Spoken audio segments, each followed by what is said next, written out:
Singham again वर भूलभुलैया 3 पडला भारी, 11 दिवसात मारली बाजी। पहा आता BOV कलेक्शन आता आपण पाहणार आहोत। सध्या चर्चा आहे ती म्हणजे भूलभुलैया 3 या चित्रपटाची। हा चित्रपट 1 नोव्हेंबर रोजी प्रदर्शित झाला होता। त्यातून आज दिवशी सिंघम अगेन हा चित्रपट प्रदर्शित झाला होता, परंतु या चित्रपटाने मनावी तशी कमाई केलेली नाही। पण भूलभुलैया 3 हा चित्रपट मात्र चांगला हिट ठरला। यावेळी या दोन्ही चित्रपटांमध्ये काटेकी टक्कर पाहायला मिळाली आहे। त्यातूनच मल्टी स्टार कास्ट चित्रपटावर कार्तिक चांगलाच भारी पडला आहे। भूलभुलैया 3 या चित्रपटाची प्रेक्षकांना चांगलीच उत्सुकता होती। सोबतच सिंघम अगेन हा चित्रपट कधी प्रदर्शित होतोय याची प्रेक्षक अगदी आतुरतेने वाट बघत होते। दिवाळीत हे 2 चित्रपट प्रदर्शित झाले असले तरी सुद्धा यातूनही बॉक्स ऑफिसवर कोणी बाजी मारणार याकडे अनेकांचे लक्ष होते। आता हे दोन्ही चित्रपट प्रदर्शित होऊन 11 दिवस पूर्ण झाले, तेव्हा आता दोन्ही चित्रपटांचे आकडेही आले आहेत।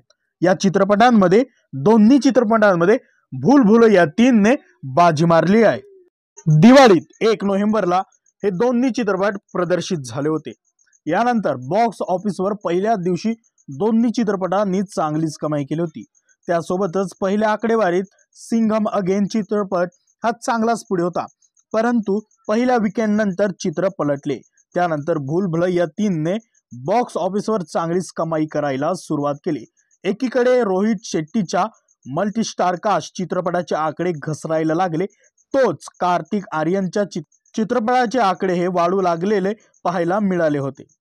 सर्वाधिक बजेट असणाऱ्या सिंघम अगेन चित्रपटाने बॉक्स ऑफिसवर मनावी तशी कमाई केलेली नाही, परंतु तोच कार्तिक आर्यनच्या रूह बाबाने बॉक्स ऑफिसवर जादू दाखवली आहे। शनिवारी 9व्या दिवसाच्या कलेक्शन मध्ये अभूतपूर्व वाढ होऊन एकटा कार्तिकचा सिनेमा हा दमदार स्टारकास्ट असणाऱ्या सिंघम अगेन वर भारी पडायला सुरुवात झाली। असे कळत शनिवारी 9व्या दिवशी भूलभुलैया 3 ने तब्बल 15.50 कोटी कमावले, तर सिंघम अगेन ने 12.25 कोटींचा गल्ला जमवल्याचं वृत्त सॅन्कलिंकने दिलं आहे। सिंघम अगेनचं एकूण कलेक्शन 9व्या दिवशीपर्यंत 186.69 कोटी रुपये, तर भूलभुलैया 3 चे कलेक्शन 187.99 कोटीपर्यंत पोहोचले आहे। कार्तिक आर्यनच्या चित्रपटाचे बजेटही कमी आहे, तेव्हा हा चित्रपट नक्कीच हिट ठरला आहे। एकीकडे पहिल्या आठवड्यात सिंघम अगेनचे कलेक्शन 173 कोटी होते, तर भूलभुलैया 3चं पहिल्या आठवड्यातील कलेक्शन 158.25 कोटींच्या घरात होतं। त्यामुळे अजय देवगणचा चित्रपट सर्वात आधी 200 कोटींचा गल्ला जमवणार आहे हे जवळपास स्पष्ट होतं, पण अचानक भूलभुलैया 3च्या कलेक्शनामध्ये सकारात्मक वाढ होऊ लागली आहे। 11 नोव्हेंबरच्या आकडेवारीनुसार 11 दिवसात सिंघम अगेनने 331 कोटी रुपये, तर कार्तिक आर्यनच्या भूलभुलैया 3 ने 335 कोटी रुपयांची कमाई केली आहे।